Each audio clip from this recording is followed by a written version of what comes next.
Your Excellency, before I make my remarks on our retirement, allow me, on behalf of my colleagues and our families, to congratulate you and the First Lady on reaching your Golden Jubilee anniversary of marriage. There is no doubt that your outstanding achievements over the decades of this period and the remarkable contributions you continue to make for Uganda and Africa are indelible and for sure shall be immortalized in the annals of human history. There is no question that you, sir, and the First Lady have many more glorious years ahead of you. Happy Golden Jubilee anniversary, sir. Let me also use this opportunity to express deep personal gratitude and that of my family to you, Your Excellency, to the General Court Martial and other UPDF authorities, but above all, thank God that at long last I have got justice and freedom. It was not easy, but it is now completely behind us. I'm the happiest human being on earth at this moment.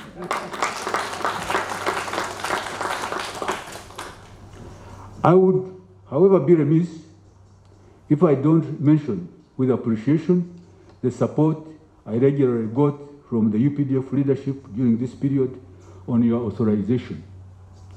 Thank you very much, sir.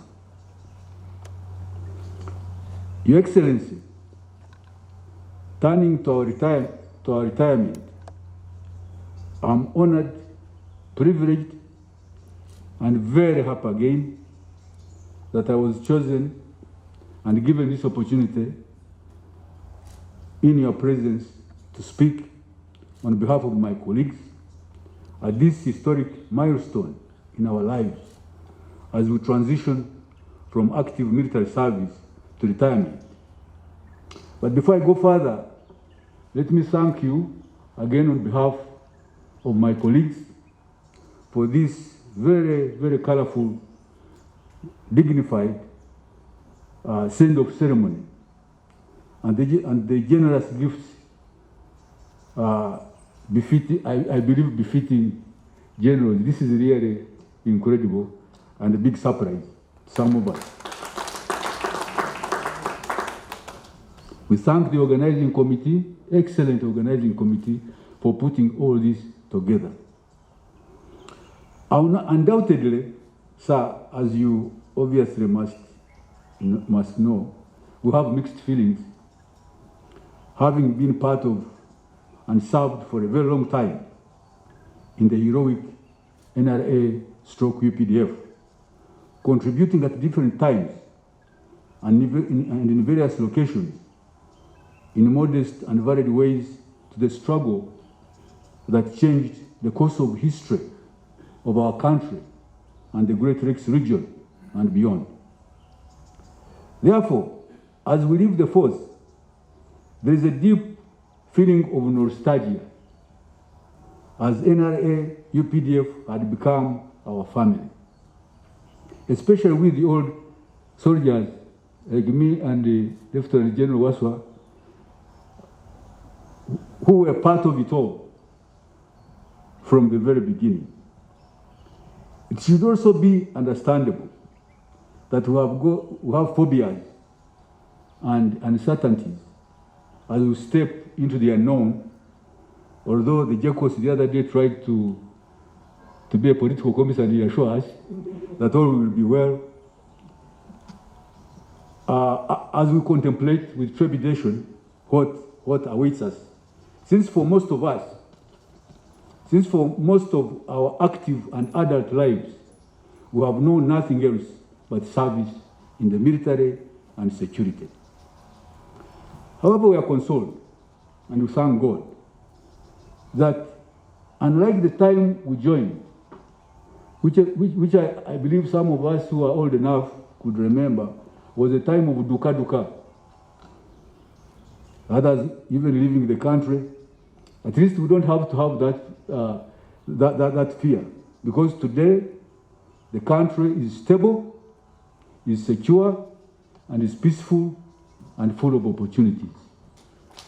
So as we have these natural reactions, let's also see the reality that we are entering into. In any case, we can't serve forever. We recognize that, like any other healthy organism, the UPDF must continuously renew and reinvent itself if it is to survive, grow, and develop. That is, it must build the capacity and the capabilities essential to effectively operate in a contemporary world full of ever-evolving military and security threats that are increasing both in sophistication and scale. This renewal and reinvention of the UPDF, therefore, must necessarily and inevitably involve the old giving way to the young. We must go, Comrade Watson. And the mantle of leadership, passing to the new, the fresh, the energetic, and the innovative, who can absorb and put to effective military use the rapid advances in science and technology, especially in the area of artificial intelligence, AI, infotech, and biotech, as we are seeing in this Ukraine and the Russia war, where the drones are playing a very critical role. Some of us, me and General Wasso, I don't think really we know much about drones.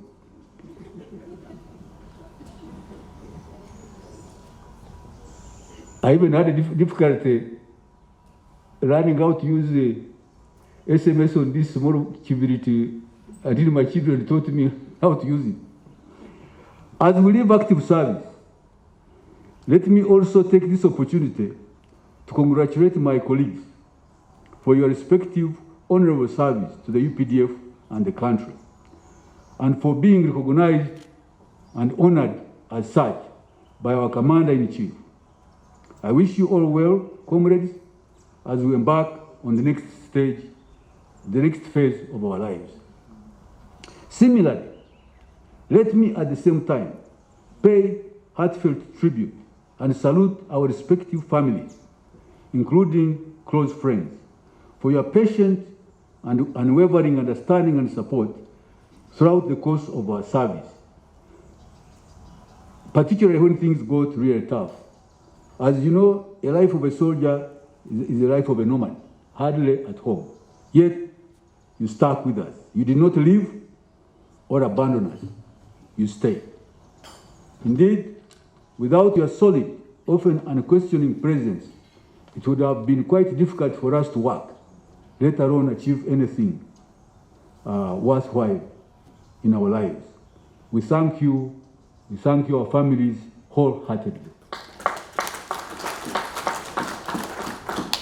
We salute the successive leaderships of the NRA/UPDF under the close strategic and often tactical guidance and participation of you, sir, the Commander-in-Chief.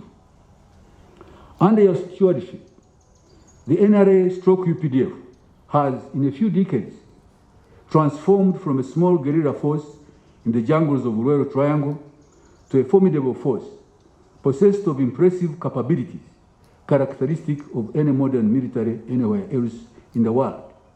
Inevitably, on this long journey, sadly many great comrades failed, paying the ultimate price.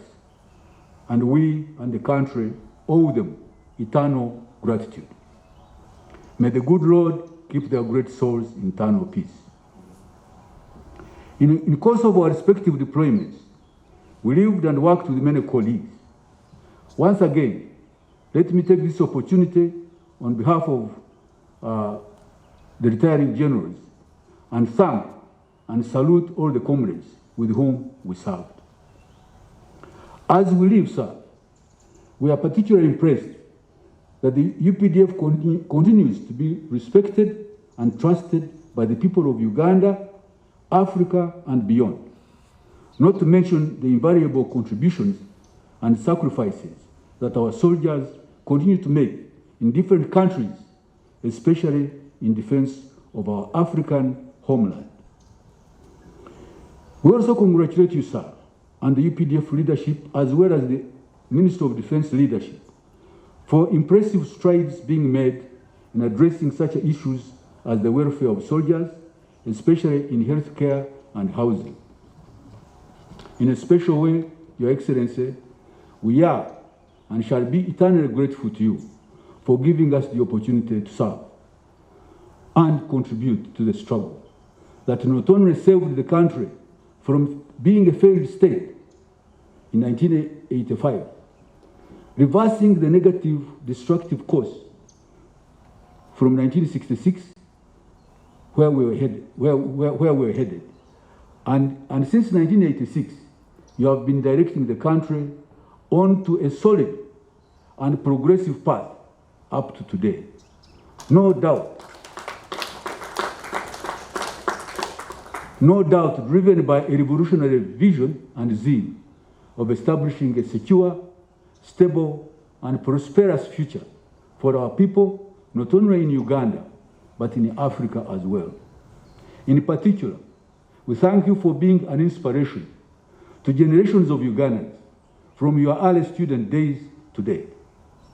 You inspired many young people from different spheres of life, including ourselves, when you initiated resistance movements, namely for NASA and the NRA/NRM in the 70s and the 80s, against decades of state terrorism, fascism, and chaos that our country had sunk into.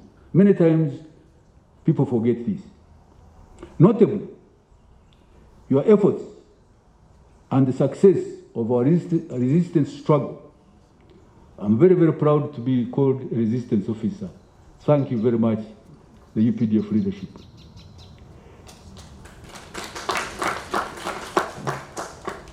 Notably, let me repeat, notably your efforts and the success of our resistance struggle inspired similar revolutionary movements in the region and beyond. As our president and commander-in-chief, you have relentlessly, continuously, consistently, and scientifically dissected and diagonized the problems and challenges facing Uganda and Africa and showed us the way. Recently, it was refreshing and inspiring when I watched on TV and listened to your speeches, sir, during the Africa-Russia summit and earlier during your last visit to South Africa. I'm sure others were equally inspired. When we joined the struggle, long time ago, as you must have heard, we were angry young men and women, rightly consumed by what Archbishop Tutu referred to in one of his writings as righteous anger. It was not just anger, it was righteous anger. That is justifiable anger, even in the eyes of God. When in 1983, I, among others, reached the bush as a young recruit, I found an interesting but correct description of, I think, our condition. It was in Kiswahili. Wananchi, we called ourselves wananchi ambayo walikasirika. We're not army men, we're wananchi ambayo walikasirika. That is civilians who got angry. And I really was attracted by that because indeed that's what we were. Remember, we had grown up at a time when civilians had no worth or value. To be a civilian was to be scorned, whether politically or otherwise. We were looked down upon, scorned, abused, and despised by army men of the regimes of that time. I remember an incident in 1976 during a student strike at Makerere, the Black Tuesday, sparked by the admission of one of the sons of Idi Amin to Makerere University, who had not even gone to primary. And he was given residence in a flat on top of Mitchell Hall, normally occupied by lecturers. This enraged the students. I remember the now late Vice President Mustafa Idrisi, then Commander of Military Police, addressing us after we had been headed to the Freedom Square and telling us, nyinyi, mnaweza mkapigana vita na karamu. Incidentally, little did he know that by that statement, as well as the brutality meted on us, I would go on into the story because there were some interesting things that happened in Lumumba Hall. He was actually mobilizing us to take up arms when an opportunity presented itself. Indeed, thanks to you, sir, a few years later, that I think would have been 79, 80, that opportunity presented itself, and we hungrily embraced it. We pay tribute to you, sir, because to many of us, still in our youthful years, your inspiration was life-changing. I can't forget an event in 1979. After you, the Bakombozi, as we called you, the liberators from Tanzania, captured Kampala, and you visited Makerere and addressed us, that is students, staff, and others, in the main hall. The hall then was overflowing. The image has never left me of you in a camouflage uniform, walking towards the stage, flanked by your escorts, while what we came to later learn was a Furnasa choir entertaining us at the stage as we waited for your arrival, singing exciting songs that we later learned were revolutionary songs. I remember Honorable Amama Mbabazi wearing a creamy Kaunda suit, walking behind you. It's as if it is a film. It's still in my mind. You then went on to give us a fascinating lecture, I think, on the political history, not only of Uganda, but covering the region as well. History stroke military history.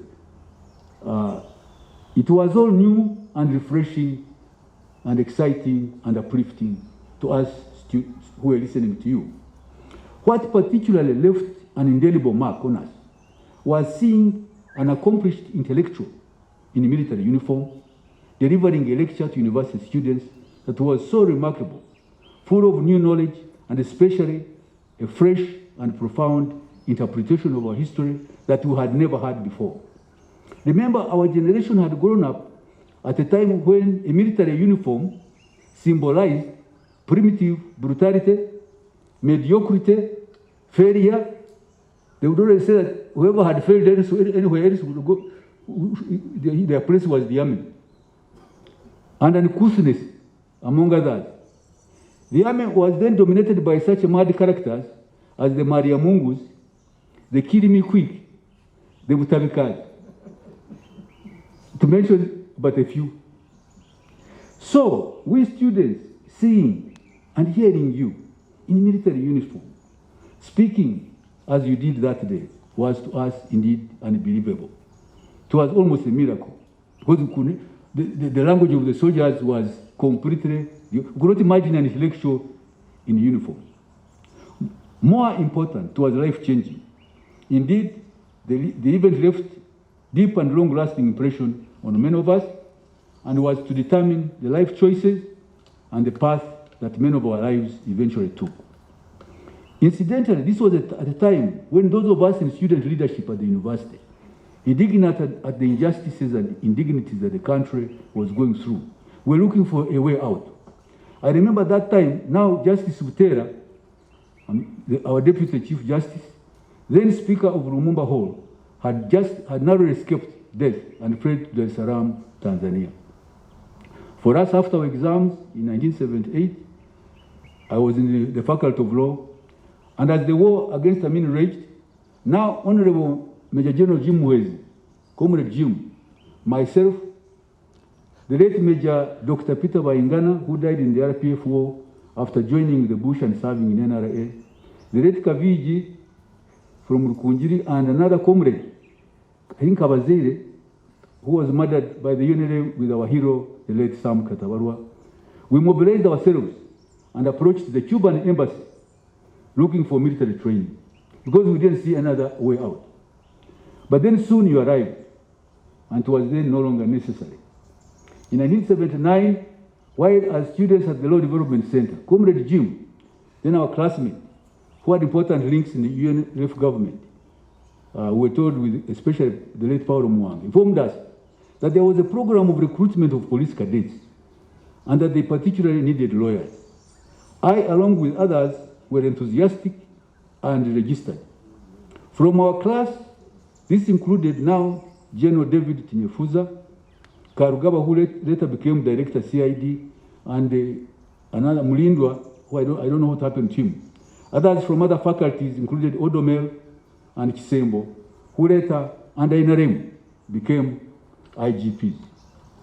However, strangely, when the list came out, I'm not complaining, I'm just stating history. However, strangely, when the list came out, I was the only one among the group that was left out. Naturally, I was deeply disappointed. I wondered why I had been left out, since no testing or exams were conducted to determine suitability. To date, I keep wondering what went wrong, but I have never bothered Comrade Jim for an explanation, because I sought other alternatives, having decided perhaps that it was not my calling. Subsequently, however, the chaos that engulfed the country strengthened our resolve and gave us another opportunity. So, when you declared war in 1981, sir, it was only natural that many of us joined the struggle. I will forever, I'm sorry I'm mentioning these details because this is the only opportunity I think I will ever have.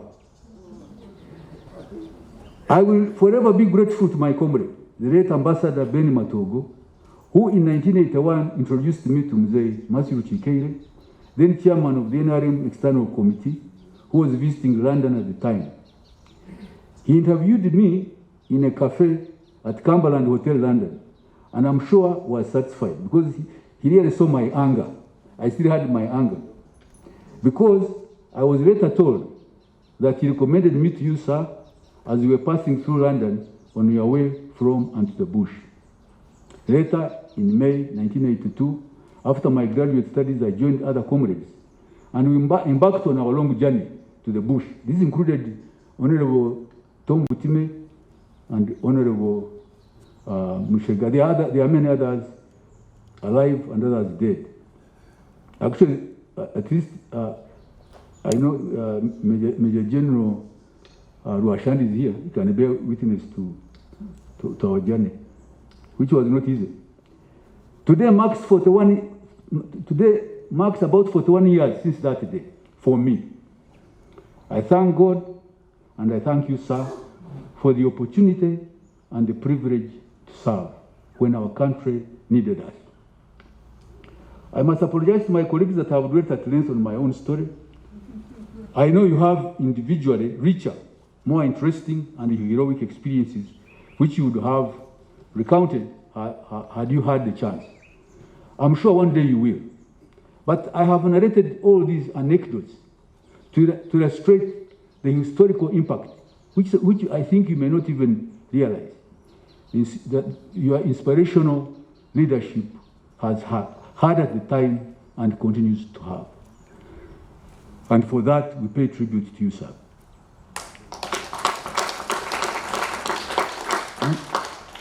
And I'm not saying this really for anything. I'm just stating what I know is factual. We further thank you, sir, for entrusting us at different times with different assignments within and outside the force. For me personally, I have every reason to be grateful to you for all the trust, honor you put in me and the opportunities you exposed me to. Thankfully, we never spared ourselves at executing whatever responsibilities you gave us, challenges notwithstanding. Indeed, we are proud that we gave it our all. We gave it our best shot to the extent that we could. Whatever may be said about the service record of any of us, the famous words in a speech of a great American leader, Theodore Roosevelt, delivered in 1910 at the Sorbonne in Paris, is our answer. The theme of the speech was the man in the arena. I quote, "It is not the critic who counts. It is not the man who points out how the strong man stumbles, or where the doer of deeds could have done them better. The credit belongs to the man who is actually in the arena, whose face is marred by dust and sweat and blood, who strives valiantly, who errs, who makes mistakes, who comes short again and again, because there is no effort without error and shortcoming, who actually strives to do the deed, who knows great enthusiasms, the great devotions, who spends himself in a worthy cause." I will repeat that one. Who spends himself in a worthy cause, and who at the best knows in the end the triumph of high achievement, and who at the worst, if he fails, at least fails while daring greatly, so that his place shall never be with those cold and timid souls who neither know victory nor defeat.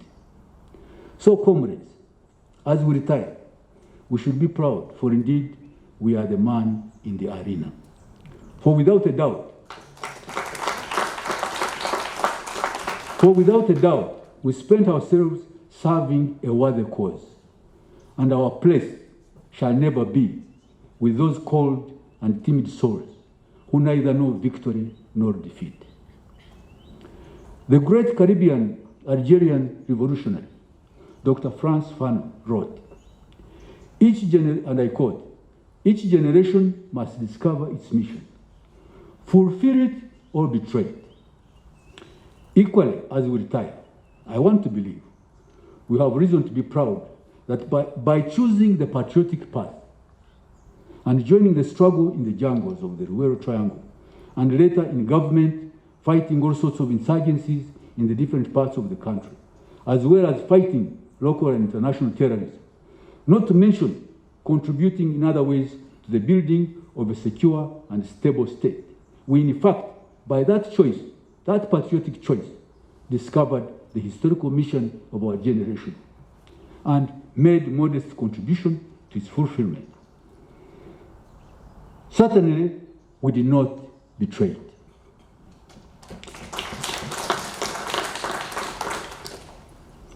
So we should hold our heads high. Yes, our time is up, and we must accept that. But make no mistake, as we recede into the background, we are not disappearing into oblivion, because we believe we still have the energy, the drive, the will, and the dedication to still be useful to the struggle if called upon. Moreover, as General MacArthur in his farewell address to the US Congress said, quoting a popular military song or ballad of that time, and I quote, "Old soldiers do not die, they just fade away." It may sound delusional, because of course we shall die. And he, General MacArthur, actually died. I'm sure he meant something else. For me, other people could have interpreted it, I don't know. I haven't found any interpretation of it.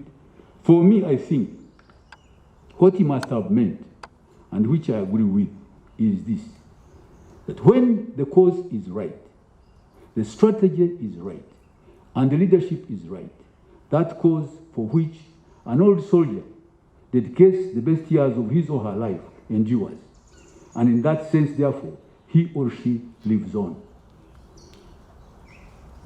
Similarly, and in that sense, I think I'm closer to the Barokore, because the Barokore don't believe that we actually completely die or will go away.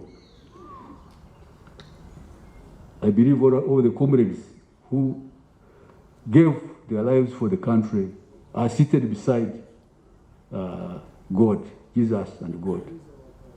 Similarly, But this is not, I don't think General MacArthur was a Moroccan. I think he was talking as an accomplished general.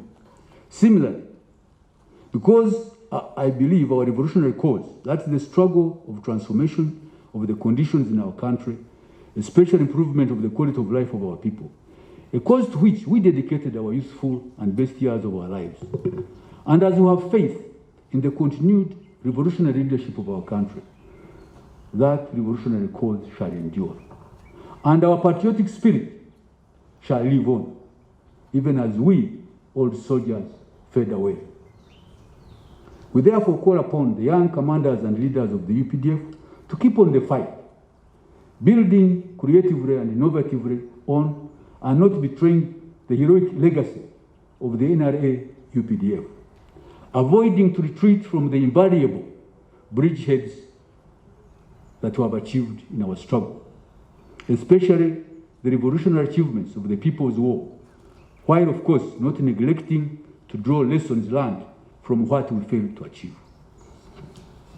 We implore you to continue to heed the advice of the Commander-in-Chief and utilize the time-tested NRA ideology and revolutionary methods of work, especially strengthening political education and ideological work, making them the centerpiece and bedrock of building and modernizing the UPDF, as well as, of course, contributing to the development and transformation of the country. Remember Muze's booklet, The Value of Political Education, written in 1989, and the quote, which I quote, "Some people work out of conviction and not for personal gain." And I think that this should be the mantra of the UPDF that we are leaving behind. In particular, you should know that life is not a zero-sum game, where for one to rise, another must fall. That for one to win, another must lose. We can actually all be winners, comrades.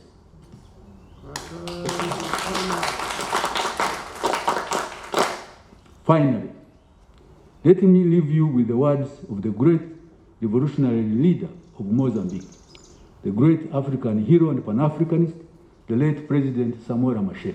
He said, "A soldier without political education is a mercenary."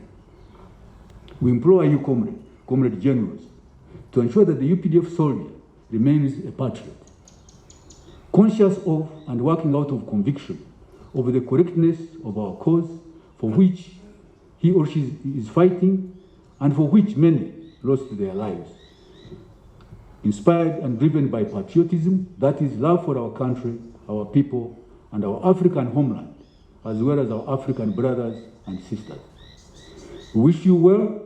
We have no doubt you'll provide the necessary leadership, comrade commanders, as you lead the UPDF and our country to great heights under the leadership of our President, our legend, our Commander-in-Chief. A luta continua. The future is bright. I thank you, Your Excellency.